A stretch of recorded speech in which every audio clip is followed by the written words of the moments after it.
Buju Nindenwe Maganadug. Greetings, relatives. Welcome to our fourth annual Battle of the Books, which is part of Denver Public Library's Winter of Reading program.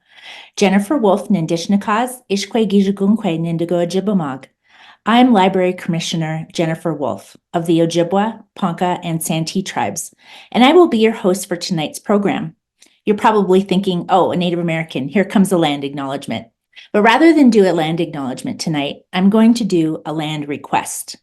On behalf of the land, I ask that you learn about the ways that the original stewards of this land, Indigenous people, cared for it and lived in balance with their natural environment.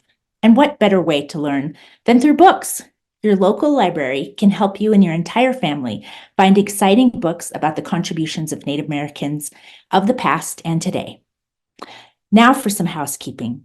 To enable closed captioning, click the CC Live transcript button at the bottom of your screen. This presentation is being recorded, so if you leave early or want to share with a friend, and keep an eye on DPL YouTube channel, where we hope to post this event in the next few days. And if you'd like to purchase any of these titles, most are available from the bookies, which will reopen in their location at 2085 South Holly Street in early spring of this year. But in the meantime, you can purchase online at thebookies.com. We have an incredible panel of literary gladiators with us tonight. But first, let me introduce this evening's moderator, Jim Mustick. Jim began his career in bookselling at an independent bookstore in Briarcliff Manor, New York, in the early 1980s. Now let's think back to what we were all reading in the 1980s. For me, it was The Color Purple, Love in the Time of Cholera, Clan of the Cave Bear, Love Medicine and the Beat Queen by Louise Erdrich, and since I was a teen, entirely too much Stephen King. In 1986, he co-founded the acclaimed book catalog, A Common Reader, and was, for 2 decades, its guiding force. He subsequently has worked as an editorial and product development executive in the publishing industry. His book, 1,000 Books to Read Before You Die, 14 Years in the Writing, was published to great acclaim in October 2018. The Washington Post called it the ultimate library bucket list. And the Oprah magazine said, if there's a heaven just for readers, this is it. Jim lives with his wife, Margot, in Connecticut. Over to you, Jim. Thank you very much, Jennifer, and good evening to everyone. A warm welcome to all of you from my little book room here in snowy Connecticut, and especially those of you at the Fiction Beer Watch Party. It's the first time we've had a watch party for one of these events, so I hope you're all having a good time. I'm thrilled to have our Battle of the Books be part of the library's winter reading festivities for the 4th year in a row. In our first DPL battle in January 2021, almost exactly a year ago, 4 years ago, the event was kicked off with a video message from Governor Polis, who told us why it can be restorative to lose oneself in an Agatha Christie mystery. And if you remember what was going on in January 2021, you'll have a good idea of why distraction and recharging was a timely message. The battle that time was won by attorney and food writer Adrian Miller, known far and wide as the soul food scholar, who made all of us hungry and won the most votes with his advocacy for The Taste of Southern Cooking by Edna Lewis.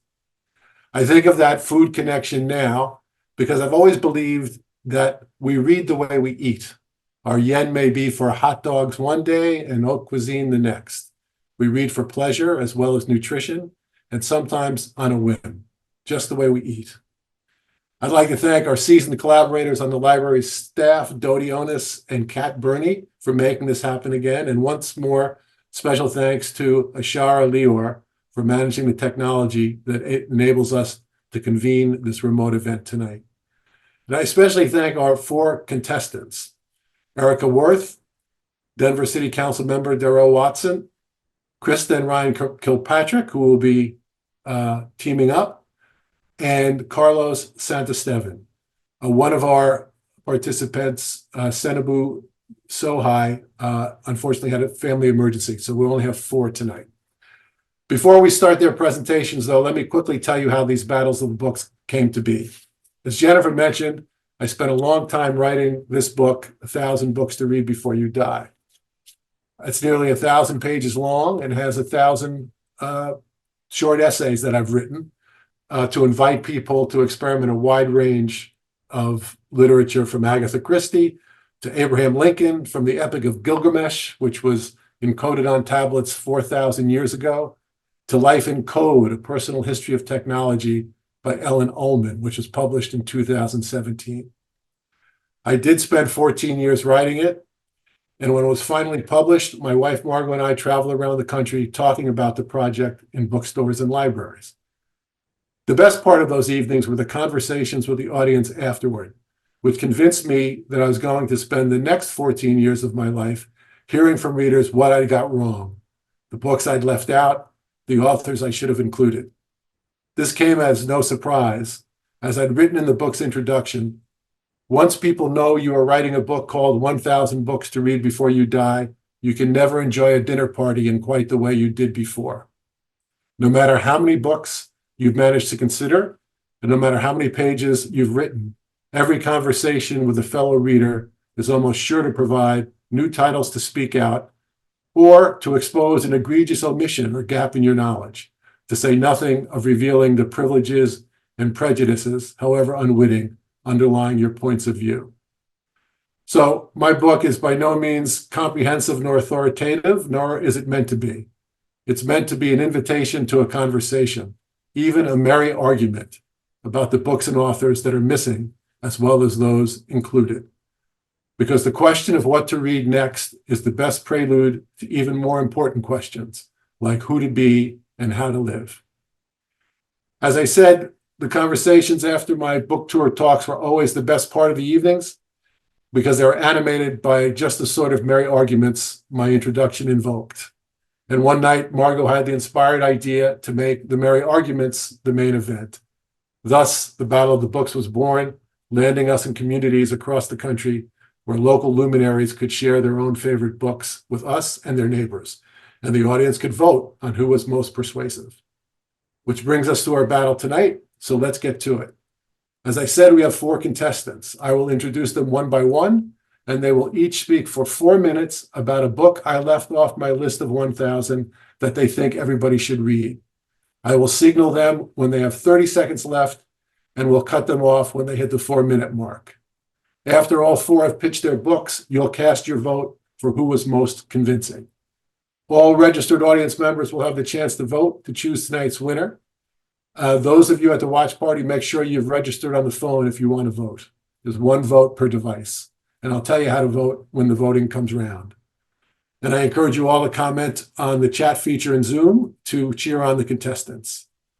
Tonight's winner will get a signed copy of my book and at least 15 minutes of glory. So much for the windup. Now the pitches. Leading off tonight is Erika Wurth. Hello, Erika.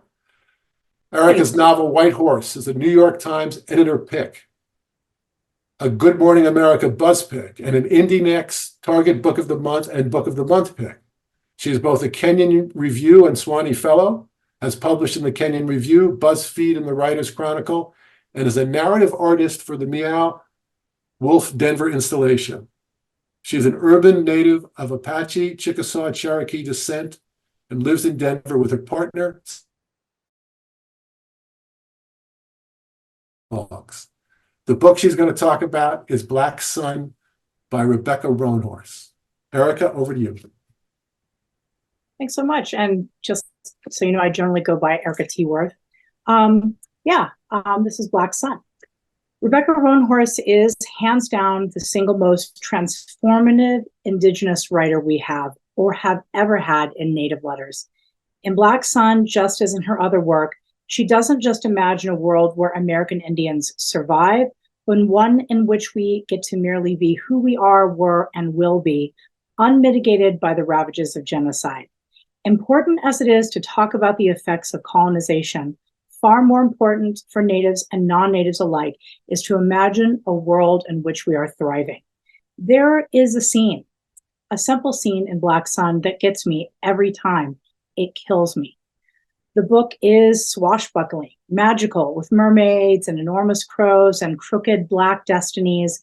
And of course, it's a love story too. But the scene that gave me almost a sense of nostalgia for something I have never experienced and never will, but spiritually is in my genetics to the core, is a scene where one of the characters is walking around a magical, imagined Maya city. They stop at a restaurant. The city is full of light, and people are speaking Maya in the streets. It's so beautiful and simple, and it's the kind of thing that feels so unreachable. To be clear, there are Mayan cities now where people are speaking Maya in the streets, and we need to remember that. But to read Roanhors' work, which sometimes speeds us into a dystopian future where the very weaknesses that natives had or have are the same things that allow us to survive, is also, when it comes to Black Sun, to move backwards in time and yet wildly into the future. There is a renaissance happening in Native fiction, and it finally includes crime and horror and fantasy writers, and almost every single one of them is transforming the literary landscape. But no one has an imagination like Roanhors. In fact, her editor said in an interview that he assumed that the manuscript that her agent presented to him would never be seen in his lifetime. Roanhors allows us joy. She allows us magic. Black Sun is the book I have been waiting for my entire life, the book that would have transformed my childhood. My childhood was one that was filled with pounds and pounds of wonderful, nerdy books. A few cursory two-dimensional native characters, but nothing like Black Sun. To be a little more specific at the end of this, Black Sun is about Shala, who is a strong, hard-drinking sailor able to transform into a mermaidish creature. And when she takes work on a ship, she encounters the secretive man that the captain has been paid to transport, Serapio, blind, scarred, and incredibly charming. Shala falls for him, only to learn that his destiny is one that will fill the streets with blood. It's a big book, epic, and has all kinds of fun, even familiar plot twists. But what it does at its core is transformative. Her work speaks of magic, but the thing is, her work is magic. And this is why she terrifies the small-minded amongst us. She remembers a world that should have existed, that once did, that certainly will exist again. Thank you. Thank you, Erika. That sounds like a marvelous book. Will go on my list to read. And okay, here I am back on the screen. I hope you could hear that. Thank you for that wonderful presentation. Our second presenter tonight is Council Member Daryl Watson.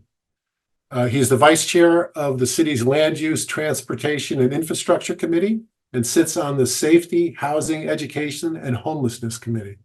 He actively serves on the Metro Area County Commissioners Steering Committee for the Mayor's Office of the National Western Center and also sits on the Colfax Marathon Partnership Board of Directors.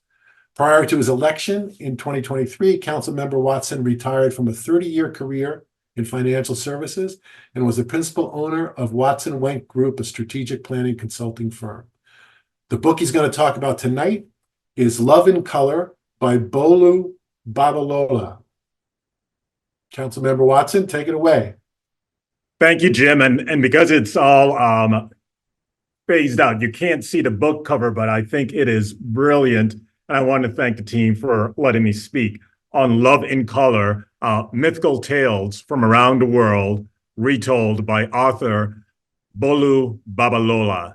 A compilation of short, some sultry, some exhilarating, all stories of love, sacrifice, pain, and hope, and all in living color.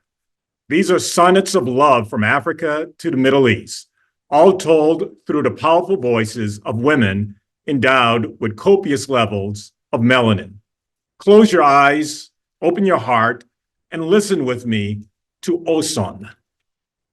Osun got up, legs unfolded, easily beneath her as the clouds above rolled. She paid no attention to Sango. She followed Ernie to the middle of the courtyard and allowed her hips to switch with a beat, her arms to sway through the air, laughing as she did so, as Ernie bent low with his drum and dipped and rose as she moved, responding when she called with her waist. There was thunder, but Ernie's drum rose above it, interlaced with Osan's laugh. This was lightning, but Osan's smile outshone it. Osan was used to being looked at, but from this moment, she would become used to being seen. This is heat. This is hot. Let's follow this with Nefertiti. Ma'is's voice hummed low and hollers of the crowd increased, building to a roar. I knew Ma'is would smile into the mic as she glided across the platform, her caftan billowing beneath her. She would leave a waft of lily, myrrh, and cardamom in her trail, her very own perfume mix that I sometimes let her sell in the back of the house. Mama's love potion. I loved Mama Isis if she had birthed me, but she often had a mind of her own when it came to making extra cash. No, I had to focus. I wasn't house mother right now, owner of the largest, most infamous bar, club, home, sanctuary in Wasat Kemet. I was Lady of Grace. With each name, there's a roll of the drum, of a thumb of the bass, and my eyes just fell into a rolling, rousing, brassy melody. These stories, each sweet, hot, spicy, steeped in the power of women, through the voices of women, rooted in the souls and the power of, yes, women, Black women, brown women, strong women. Bolu's verses drip with the confidence of a writer that has lived out loud with no excuses. The voices of brown and cinnamon and Black women elevated as superheroes, lovers, fighters, authentically flow from page to page. You will thirst for more.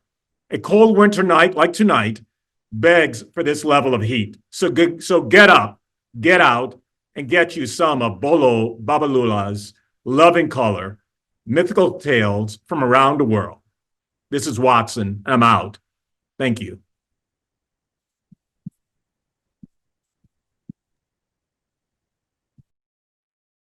Councilmember Watson, thank you for that great description and for sharing those wonderful descriptive passages. I could feel why you're so enthusiastic about this book. Moving along, so we're 2 for 2 here. I got 2 on my list to read. Next up is the first time we've had a couple presenting a book here in the Battle of the Books that we've done. This will be Christa and Ryan Kilpatrick, and they're going to talk about Wool, the first title in the Silo series, also known as the Wool Omnibus by Hugh, Howey. Born and raised in Colorado, Christa is a self-proclaimed, sorry about that, a self-proclaimed book dork. She and Ryan fell in love while hanging out in Fort Collins craft breweries, and in 2013, they launched Fiction Beer Company in the East Denver Park Hill neighborhood, a combination of the things Christa and Ryan both enjoy, as do I, beer and books. So here they are. I'm interested to see how they're going to do this. They're going to talk about Wool by Hugh, Howey. Take it away. So I'm Christa Kilpatrick, and I just want to thank the Denver Public Library and Jim for inviting us to do this. This is going to be fun. So I also want to say hi to everybody in the Fiction Beer Company tap room that might be watching right now. We have a watch party going on there right now. So anyway, when Ryan and I were deciding what book to pick to do battle for the inclusion in 1,000 books to read before you die, we talked to each other about why we read and what we read. And our conclusion was that we both read for entertainment and escapism from our super, super busy lives. We have the brewery, Ryan has another job, and we have kids. So Ryan listens to audiobooks to make his commute bearable, and I read when I can, mostly in parking lots, while I'm waiting for a kid to get out of a practice, or I'm reading on the sideline of a baseball field. So we love to read to be entertained. The genre that we both tend to read the most and enjoy the most is science fiction and fantasy. Because of the incredible world building, and with these types of books, you often get a series. So you get more than just one book. It's usually 1, 2, 3 books. So you get the total story, you get all the character development, and we just love reading series too. So the novel Wool by Hugh Howey is exactly what we want to read. We love to escape. We want to go to space. We want to join in an epic fantasy battle. We want to be dropped into a dystopian future and wonder why we are here. So, Wool by Hugh Howey checks all the boxes, and it leaves us immersed in stories, entertained and invested to the point we would forget that we are in a parking lot or we are in our car listening to a book. So, and that is why Wool by Hugh Howey should be included in the 1,000 books to read before you die. Now, even if it wasn't just such a great book with a great world and an absolutely uncontrollable mystery that continues to be unraveled, this book was produced in a very unique way for our time and our history and where it was. It came about as originally a self-published short story. That short story then ultimately went on to get published on Amazon's ebook program, and then the author continued to add to it, ultimately making a very significant book that was then compiled and then released in print and then became a New York Times bestseller. It's a very modern story for how a book is getting published, and for that reason alone, it should be included on the list, let alone the fact that the story just creates an amazing mystery from the beginning. I mean, the first sentence of the book reads, "The children were playing while Holston climbed to his death. He heard them squealing as only happy children do." One line in, and you've already got a guy who's dying. You got a mystery. You got children playing around him. You don't know what's going on, and it just continues like that from start. It's you unravel one mystery and get to another and get to another, because this whole book takes place in a toxic world. You don't know what happened. You don't know what became of it, but everybody is living in an underground silo. This immense, huge underground silo. And within that silo, you have a class system that's been built. You've got the worker people, you've got the administrative people, and nobody really knows what's going on, but they all know they can't go outside. And if they try to go outside, they'll get put outside, and all that happens out there is they die. So as they're trying to figure out what is happening, these mysteries continue to unfold. You get sort of this crime novel story, but wrapped in this science fiction frame that just makes it an amazing thing to start unraveling, and then he obviously goes on and create additional books that go along with it. So you get the series out of it. So you got 3 different books now. So a complex, a complex story revolved around an amazing science fiction theme that immerses you, that leaves you wanting more and not wanting to put the book down. It's absolutely got to be a book you got to read. It has to be on the list. 1 second to spare. Very good. That was excellent. I love that first sentence because it goes in like 3 directions at once, as you said. And I love, Christa, your evocation of reading in parking lots, having spent a lot of my time doing that. People don't talk about that enough. Thank you both. That was a great tag team there. And we're going to move on to our last contestant, Carlos Santistevan, a descendant of Pedro Antonio Frequis, lives in Denver. In addition to creating santos, both traditional and contemporary, Carlos documents his commitment to the Santoro tradition by producing films and conducting demonstrations of his work. He was a founder and leader in the local Chicano arts movement, and his work, most notably wood carving, can be seen everywhere from the Smithsonian to the Vatican. And the book he's going to talk about tonight is Occupied America, A History of Chicanos by Rodolfo Acuna. Carlos, you're on.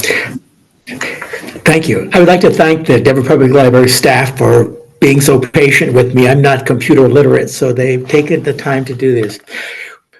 You don't know who you are unless you know where you come from. This causes you to understand why you act and react in your life. With this in mind, I give you the Invisible American Chicano History. Americans have a short attention span, as noted by TV, they 30, 60, and 90 seconds. This essay fits as an overview of Chicano history, pre-Columbian civilization, colonial period of expansion of the North, the conquest of the Southwest, and becoming Mexican American, how the industry, capitalism transformed rural life to factories in the fields and in the city, the Great Depression, and a million Mexican Americans who were deported during the Depression, World War II, where 12 Mexican Americans received the Medal of Honor.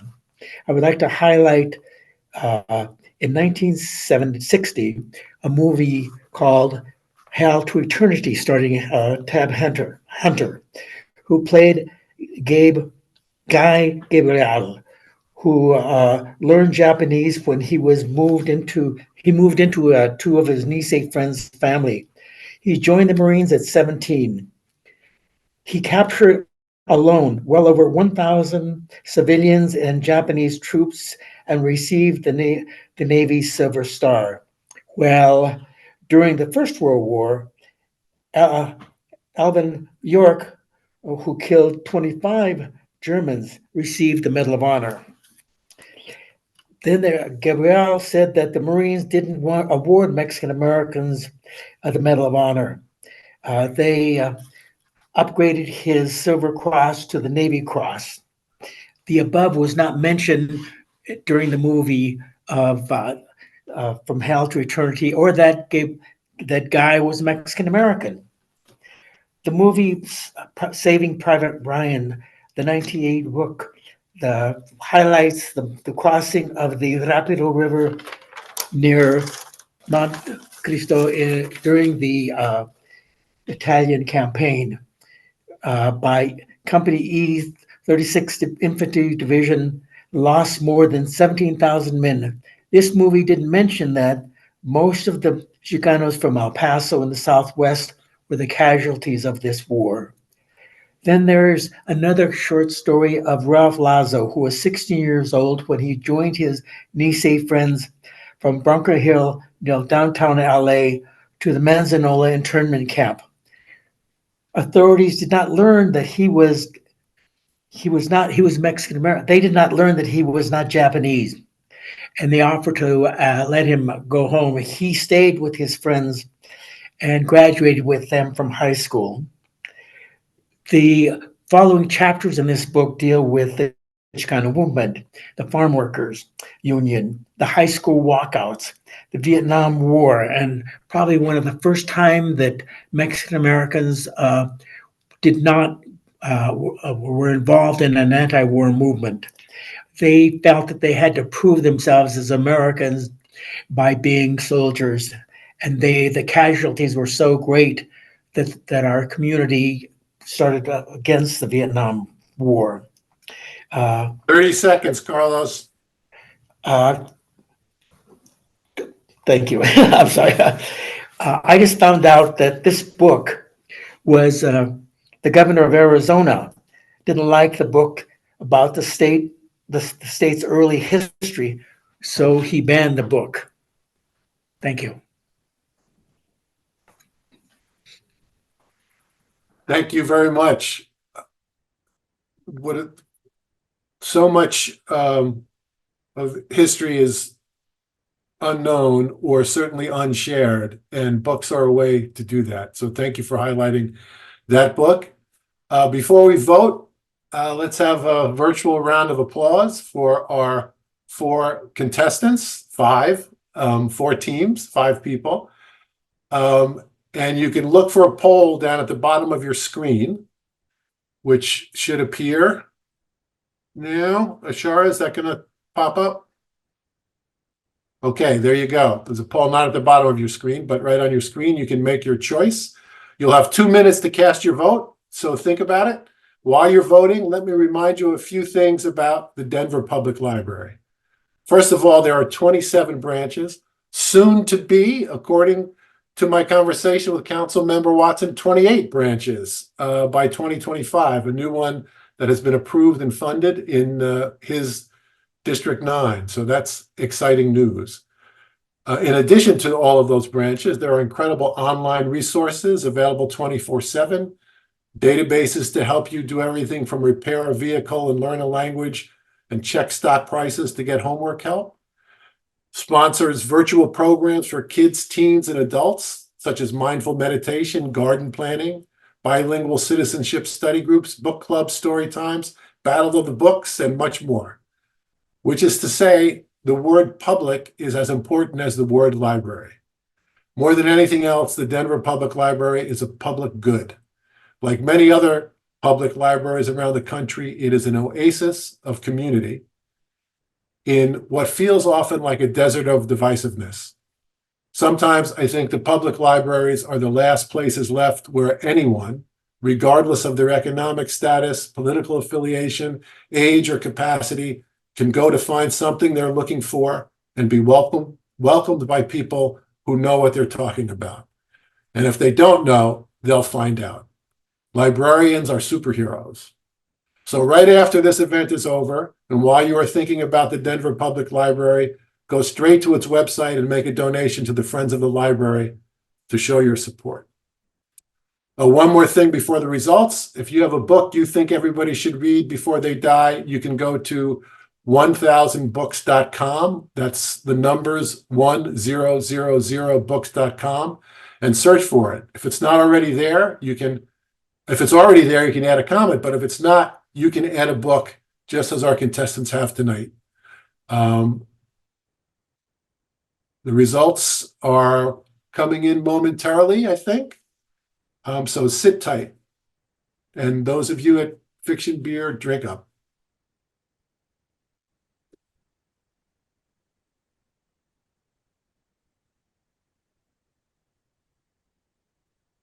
The runners up are Christa and Ryan Kilpatrick for the Hugh book, and the winner is Erika T. Wurth for Black Sun. Wow. Another round of applause for all of our contestants, please. Can we bring them all back up on screen to take a bow? That's awesome. Congratulations, everyone. And I wasn't allowed to vote, but I have the sequel to Black Sun right here. Great. So, yeah, this has been an amazing battle.